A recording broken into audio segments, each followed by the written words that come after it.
آپ نے فرمایا ہم اہل بیت نبوت ہیں، گالیوں کا جواب گالی سے نہیں دیتے۔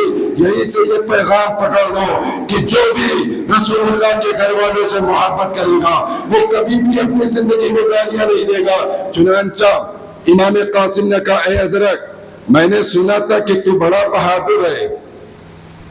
کہا وہ تو میں ہوں۔ میں نے سنا تھا کہ تیری بہادری کی شہرت ہے۔ کہا تم نے ٹھیک سنا۔ اب بالکل غرور و تمکنت میں ڈوبا ہوا اور تکبر میں امام قاسم کے سامنے اکڑ رہا ہے، اور معلوم نہیں کہ یہ کون ہے۔ امام قاسم نے ایک چال چلی، جنگ میں دھوکہ دینا جائز ہے، دھوکہ کسی جگہ دینا جائز نہیں، یاد رکھنا، جنگ میں دھوکہ دینا جائز ہے اپنے دشمن کو۔ آپ نے فرمایا حضرت میں نے سنا تھا کہ تو بہت بڑا شہ سوار ہے مگر تجھے گھوڑے پر بیٹھنے کی تمیز نہیں۔ تو جو ہی حضرت زین کی طرف دیکھا ویسے ہی امام قاسم کی تلوار چمکتی ہے اور اس کے جسم کو دو ٹکڑے کر دیتی ہے۔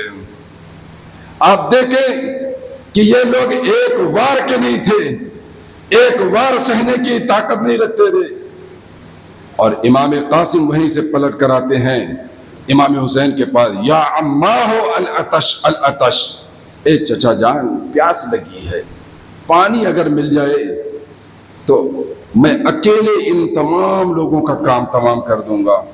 امام حسین نے کہا بیٹا تھوڑی دیر اور صبر کرو، ان قریب تم نانا جان کے پاس جانے والے ہو۔ چنانچہ امام قاسم سمجھ گئے اور واپس آئے، اور آپ نے پھر دوبارہ مبارز طلب کیا، مقابل طلب کیا، مگر کسی کو اب آنے کی ہمت نہ ہوئی۔ چنانچہ امام قاسم نے حملہ کر دیا۔ ان لوگوں نے یہ دیکھا تھا ابھی تک ہم نے جس کو بھی مارا ہے وہ تیروں کے زور پر نڈھال کر کے مارا ہے، اس لیے دست بدست ان سے جنگ کرنا کوئی معمولی کام نہیں ہے، اس لیے پہلے انہیں تیروں سے حملہ کرو اور دور سے حملہ کرو، اور جب یہ نڈھال ہو جائیں تب ان کے اوپر تلوار سے حملہ کرو۔ یہی طریقہ انہوں نے امام قاسم کے ساتھ بھی اپنایا اور امام قاسم کو تیروں سے چھلنی کر دیا، اور جب آپ گھوڑے سے گر گئے تب آپ کے قریب آ کر اپنی بہادری دکھانے لگے۔ اس طریقے سے امام قاسم کی شہادت ہو جاتی ہے۔ امام قاسم کا رشتہ سیدنا امام حسین کی بیٹی سکینہ سے لگا ہوا تھا، شادی نہیں ہوئی تھی۔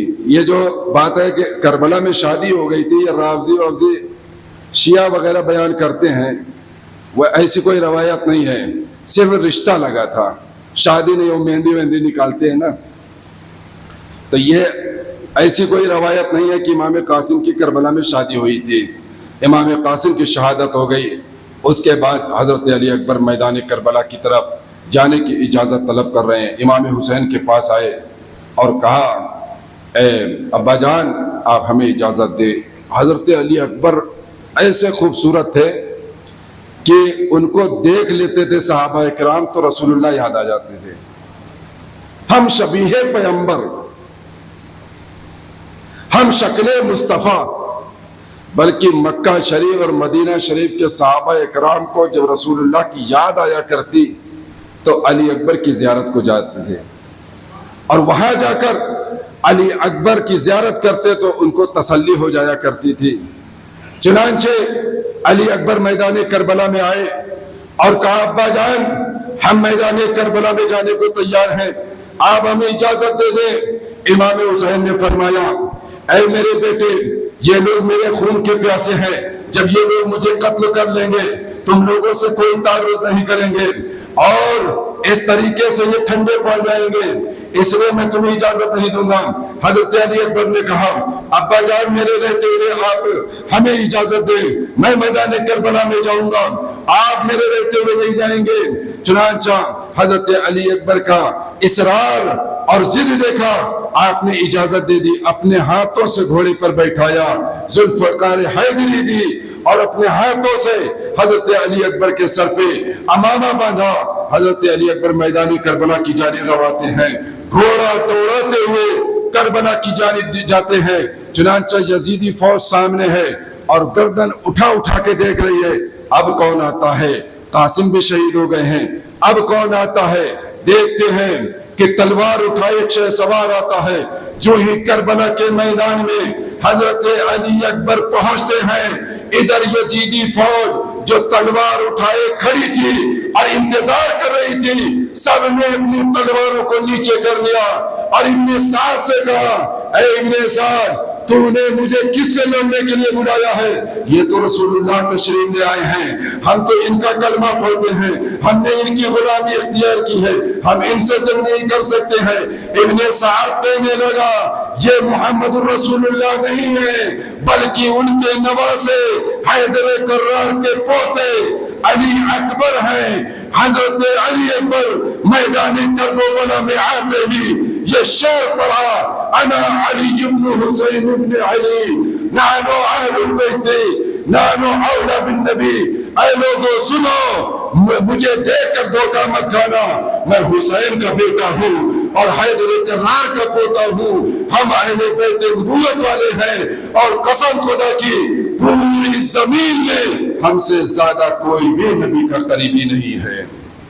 چنانچہ لوگوں نے کہا اچھا یہ بات ہے, یہ علی اکبر ہیں, یہ رسول اللہ نہیں ہے. کہا نہیں. تو حضرت علی اکبر نے مبارز طلب کیا, ہے کوئی مقابلہ کرنے والا؟ عرب میں آج پرانے دور میں بہادر جو ہوا کرتا تھا وہ مقابل طلب کرتا تھا, لاؤ کوئی ہے مقابلہ کرنے والا.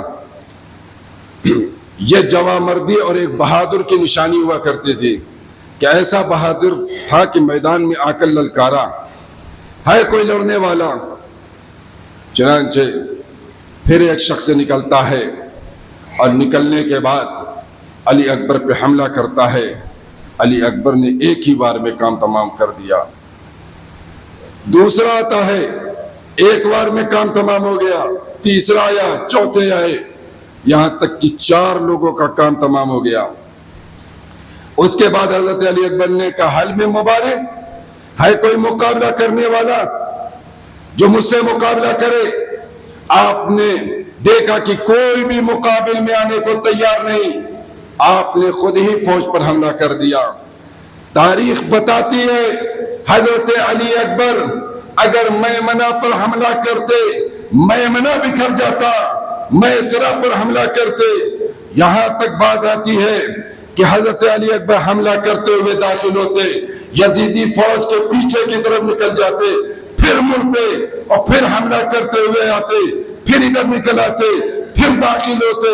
یعنی علی اکبر کی تلوار میدان کربلا میں یزیدی فوج پر قہر الہی بن کر ٹوٹ پڑی تھی, عذاب الہی کی نمونہ تھی. جس طرح تلوار اٹھاتے تھے یزیدیوں کی لاشوں پر لاش گر جاتے تھے, کشتے پر کشتے گر جاتے تھے, ہر طرف کھوپڑیاں ہو رہی ہیں. علی اکبر کی تلوار چل رہی ہے, علی اکبر کی تلوار روکنے کا نام نہیں لے رہی ہے. میمنہ کی طرف مڑ جاتے ہیں, میمنہ کی طرف لاشوں کے انبار لگ جاتے ہیں, میسرہ کی طرف مڑ جاتے ہیں, میسرہ کی طرف بھی لاشوں کے انبار لگ جاتے ہیں, پھر قلب پر حملہ کرتے ہیں, قلب میں بھی لاشوں کے انبار لگ جاتے ہیں. ابن سعد گھبرا گیا, شمر سے دوشر سے کہنے لگا ارے نوجوان یہ دیکھتا ہے کہ ایک ایسا نوجوان ہے اکیلے پوری فوج کو, پورے لشکر کو تھکائے ہوئے ہے اور سب کو مارے جا رہا ہے, ہمیں گاجر اور مونی کی طرح کاٹ رہا ہے. دیکھ رہے ہو یہ ہاشمی نوجوان ہے, یہ مولا کائنات کا پوتا ہے, دیکھ رہے ہو اس کی بہادری, اس کی شمشیر زنی, اس کی جوامردی. اگر قسم خدا کی اگر ان کو پانی مل جاتا تو ہمارے لیے 22,000 نہیں بلکہ اس سے بھی بڑی تعداد آ جاتی, تو ہمارے لیے ان کا مقابلہ کرنا آسان نہیں تھا. اس لیے کہ ان کی بہادری ایسی ہے کہ یہ اکیلے ہزاروں کے لشکر کے لیے کافی ہو جاتے ہیں. شمر سے جوشر کہتا ہے ارے کم بخت ابن سعد سن لے, ان سے مقابلہ اس طریقے سے نہیں کیا جائے گا. اگر مقابلہ کرنا ہے پہلے تینوں کی بارش کرو، جب ان کا گھوڑا نڈال ہو جائے، جب ان کا جسم نڈال ہو جائے تب ان کے قریب جاؤ اور تلوار سے حملہ کرو۔ چنانچہ ابن سعد نے کہا ٹھیک کہتے ہو۔ چنانچہ سواروں کو حکم دیا کہ علی اکبر کے قریب کوئی نہیں جائے گا۔ چنانچہ علی اکبر میدان کربلا میں ہیں اور تمام چاروں طرف سے تیروں کی بارش ہوتی ہے، دائیں طرف سے بھی تیر آ رہا ہے، بائیں طرف سے تیر آ رہا ہے۔ حضرت علی اکبر کی جسم پر زخم لگ رہے ہیں، گھوڑا زخمی ہو رہا ہے، یہاں تک کہ حضرت علی اکبر میدان کربلا میں گر جاتے ہیں، آواز دیتے ہیں یا ابتاہو ادرکنی ادرکنی، اے ابا جان مجھے میری خبر لیجئے۔ امام حسین دوڑے ہوئے آتے ہیں، چنانچہ حضرت علی اکبر کے جسم پر اتنا گھوڑا دوڑایا تھا کہ آپ کی ہڈیاں چور چور ہو چکی تھی، کیونکہ علی اکبر نے بہت نقصان پہنچایا تھا ان کو، اور بڑے بڑے سرماؤں کو قتل کیا تھا۔ مقابل مانگا، مقابل نہ دیے تو آپ نے خود ہی حملہ کر دیا۔ جب حضرت علی اکبر شہید ہو گئے تو امام علی مقام جانے کی تیاری کرنے لگے، اور جب حضرت امام علی مقام نے ذوالفقار حیدری سیدنا مولائے کائنات کی تلوار لی، رسول اللہ صلی اللہ علیہ وسلم کا عمامہ پہنا اور جنگی لباس پہنا، بیویاں حرم کی شہزادیاں جو بھی تھی، آپ کی اہلیہ حضرت شہربانو آپ کی بہن سیدہ زینب نے آپ کو روکنا چاہا، کہا کہ آپ لوگ پریشان مت ہو، اللہ مالک ہے، اور یہ لوگ جب مجھے قتل کر لیں گے تو پھر کسی سے تعارض نہیں کریں گے۔ بیمار زین العابدین کھڑے ہو گئے، کہا ابا جان آپ نہیں جائیں گے، میں جاؤں گا۔ سخت بیماری کی حالت میں تھے، بخار تھا۔ امام زین العابدین کو آپ نے منع کر دیا، کہا کہ میرے بعد سیدہ زینب اور اپنی ماں اور دیگر خواتین اہل بیت کا خیال رکھو گے اور تم ہی ان کو مدینہ شریف پہنچاؤ گے، اس لیے میں تم کو اجازت نہیں دوں گا۔ چنانچہ ان کو بستر پر بیٹھا دیا اور امام علی مقام میدان کربلا کی جانب نکلتے ہیں۔ امام علی مقام جب کربلا کی جانب جاتے ہیں، ایک عجیب سما تھا، ایک عجیب ماحول تھا، یزیدی فوج کی حالتیں خراب ہو رہی تھی، کیونکہ شیر خدا کا نر شیر امام حسین سامنے تشریف لا رہے ہیں۔ امام حسین میدان کربلا میں آئے اور یزیدی فوج پر ایک نظر ڈالی، دائیں دیکھا بائیں دیکھا، اور آپ نے پھر ایک خطبہ ارشاد فرمایا، اے لوگوں اللہ کی حمد کی اور رسول اللہ صلی اللہ علیہ وسلم کی ثنا کی اور درود بھیجا، اور اس کے بعد آپ نے ارشاد فرمایا، اے لوگوں تم لوگوں نے علی اکبر کو بھی شہید کر دیا، عباس کو بھی شہید کر دیا، قاسم کو بھی شہید کر دیا، ننھا بچہ علی اصغر کو بھی شہید کر دیا، کیا تمہارے لیے یہ کافی نہیں ہے؟ لوگوں نے کہا کہ آپ ہم سے کیا چاہتے ہیں؟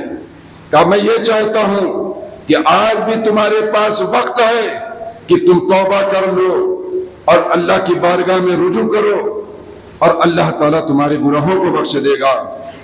اے لوگوں کیا یہ بتاؤ پوری دنیا میں کوئی ایسا قبیلہ ہے جہاں نواسے رسول موجود ہو؟ کسی اور قوم میں ہے کیا؟ کسی اور خاندان میں نواسے رسول ہے کیا؟ تمہیں میری کوئی اور فضیلت کا اقرار ہو یا نہ ہو، لیکن اس بات کا اقرار تو ضرور ہے کہ میں نواسے رسول ہوں۔ تم نواسے رسول کے خون کو بہانے کے لیے کیسے درپے ہو گئے، کیسے آمادہ ہو چکے ہو؟ چنانچہ ان لوگوں نے کہا کہ ہمیں کوئی بات نہیں سننی ہے، آپ اپنے یزید کی بیعت کرتے ہیں یا نہیں کرتے ہیں؟ چنانچہ امام حسین نے کہا یزید کی بیعت تو میں ہرگز نہیں کروں گا، مرد حق ہرگز باطل سے خوف کھا سکتا نہیں۔ کیا ہے شعر امام صاحب؟ سر کٹا سکتا ہے مگر سر جھکا سکتا نہیں، ہے نا؟ امام حسین رضی اللہ تعالیٰ عنہ نے فرمایا کہ بھیجو میری طرف، ہے کوئی مقابلہ کرنے والا؟ بدر آیا، امام حسین پر وار کرنا چاہا، امام حسین نے وار خالی کر دیا، اور جو ہی وار خالی کیا امام حسین نے اس کی کمر پہ ایسی تلوار ماری کہ اس کا آدھا دھڑ اوپر کی طرف اچھل گیا اور آدھا دھڑ زمین کی طرف چلا گیا۔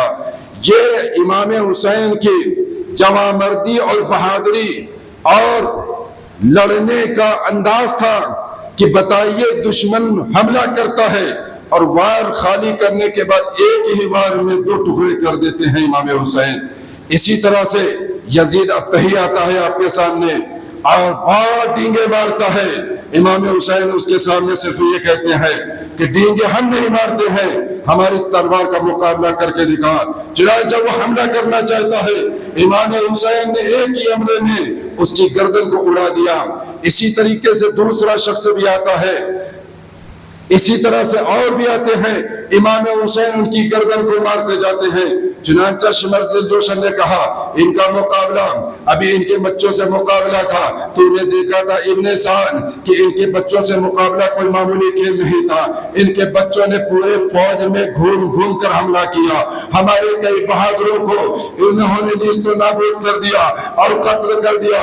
یہ تو ان کی والد گرامی ہیں، ان سے مقابلہ کرنا کوئی آسان کام نہیں ہے۔ چنانچہ امام حسین نے حملہ کر دیا ہے، ادھر سے فوج نے حملہ کیا، امام حسین حملہ کرتے جا رہے ہیں، امام حسین فوج کے اندر داخل ہو گئے، چاروں طرف سے امام حسین کے اوپر حملے ہو رہے ہیں، امام حسین کی تلوار چل رہی ہے، ایسا لگتا ہے کہ امام حسین کی تلوار میں آسمان کی بجلیوں کی چمک آ گئی ہے، جس طرف امام حسین کی تلوار مڑتی ہے یزیدی فوج کی گردنیں اڑتی ہوئی نظر آتی ہے، جس طرف امام حسین رک کرتے ہیں ادھر بھگدڑ مچتی ہوئی نظر آتی ہے، یہاں تک کہ یزیدی فوج میں یہ شور برپا ہو گیا تھا کہ کون آیا ہے، ایسا دلیر، ایسا بہادر، ایسا جواں مرد ہے کہ جس طرح رک کرتا ہے ہماری مائیں اور بہنیں یتیم ہو جا رہی ہیں، ہماری مائیں اور بہنیں بیوہ ہو جا رہی ہیں، ہمارے بچے یتیم ہو جا رہے ہیں۔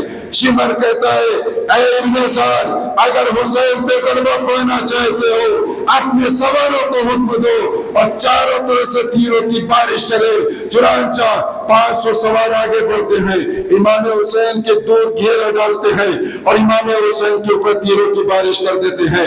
امام حسین نے جب دیکھا بزدلوں کی یہ حرکت، آپ نے اپنے گھوڑے کو ایک کنارے کر لیا اور ایک درخت کے قریب چلے گئے اور اس درخت کے قریب اپنے گھوڑے کو کھڑا کر دیا۔ اب سامنے سے تیر آ رہی، کہیں بازو پہ تیر لگ رہی ہے، کہیں سینے پہ تیر لگ رہی ہے، کہیں گھوڑے پر تیر لگ رہی ہے، یہاں تک کہ امام حسین 72 زخم کھا کر زمین پر گرے ہیں۔ تب یزیدی فوج بدبخت آپ کے قریب آئی اور آپ کو شہید کیا۔ اس طریقے سے امام حسین رضی اللہ تعالی عنہ پر غلبہ پایا۔ اس طریقے سے امام حسین رضی اللہ تعالی عنہ کو ان لوگوں نے غلبہ پایا اور شہید کیا، اور امام حسین رضی اللہ تعالی عنہ کے جسم کو گردن کو کاٹ دیا، اور کاٹنے کے بعد امام حسین رضی اللہ تعالی عنہ کے لاش پر گھوڑے دوڑائے، خود جی بھر کے دوڑایا، یہاں تک کہ لباس اطہر بھی آپ کے جسم سے ہٹ گیا۔ چنانچہ ان لوگوں نے جب دیکھا کہ اب امام حسین شہید ہو گئے ہیں، اب ہماری راہ میں کوئی رکاوٹ نہیں ہے، چنانچہ ان لوگوں نے خیمے کو لوٹ لیا، اور خیمے کو لوٹ لینے کے بعد سارے لوگوں کو، بیمار زین العابدین کو اور خواتین اہل بیت کو قیدی بنایا اور ملک شام کی طرف روانہ ہو گئے۔ محترم حضرات، اے دل بگیر دامن سلطان اولیاء یعنی حسین ابن علی جان اولیاء، اور قتل حسین اصل میں مرگ یزید ہے، اسلام زندہ ہوتا ہے ہر کربلا کے بعد۔ وآخر دعوانا الحمدللہ رب العالمین۔ السلام علیکم۔